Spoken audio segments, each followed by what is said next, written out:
just making sure that there's dedicated space where people can touch and feel things. Nikki John opened the Heritage Club in Charlestown back in September, becoming the first Black woman-owned dispensary in all of Boston. And since opening day, equity, from the products they carry to the staff Nikki hires, has been a pillar of the business. For me, I was like, how can I make a difference for people and educate and do that in the city where I'm from?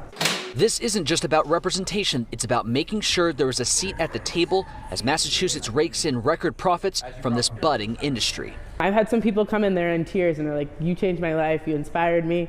Sorry, I get choked up talking about it because it's so exciting. Statewide recreational marijuana sales have now surpassed the $4 billion mark since the first dispensaries opened in 2018. But a closer look at the data shows the industry remains overwhelmingly white and male-run. Of the state's active marijuana establishment agents, 62% are men compared to 37% women. And when it comes to race, nearly 68% are white compared to just 10% Hispanic and 8% Black. We know very well that those communities and the people who've been most harmed are largely Black and brown people. Ava Calendar Concepcion is one of the 5 commissioners on the Cannabis Control Commission.